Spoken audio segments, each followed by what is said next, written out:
Bahasan berikutnya adalah mengenai business pressure. Lingkungan bisnis adalah kombinasi dari faktor sosial, hukum, ekonomi, fisik, dan politik di mana bisnis melakukan operasi mereka.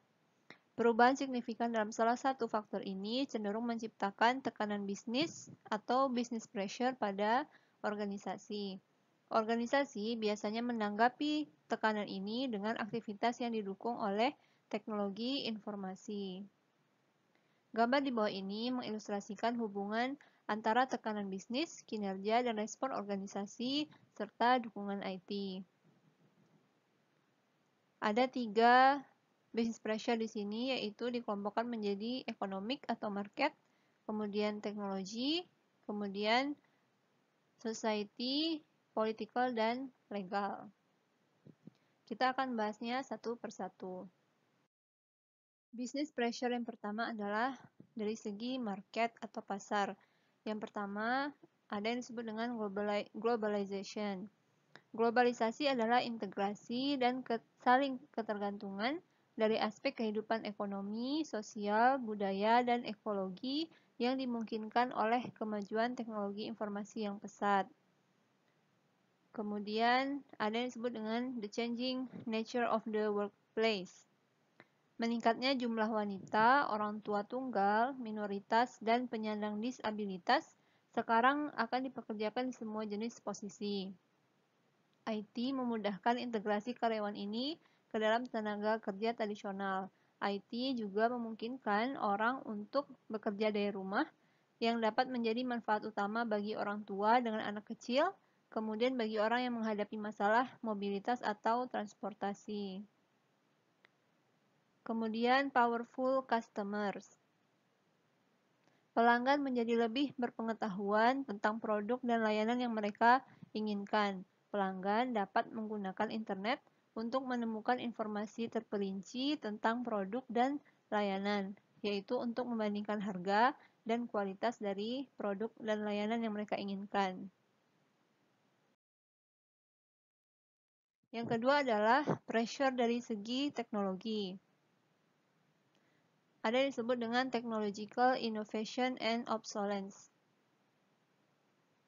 Perkembangan teknologi yang pesat memberikan dukungan untuk membuat atau mendukung produk pengganti, opsi layanan alternatif, atau kualitas yang lebih baik.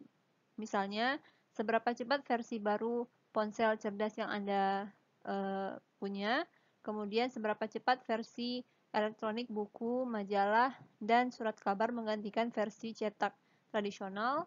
Perubahan ini memaksa bisnis untuk mengikuti permintaan konsumen. Kemudian ada yang disebut dengan information overload.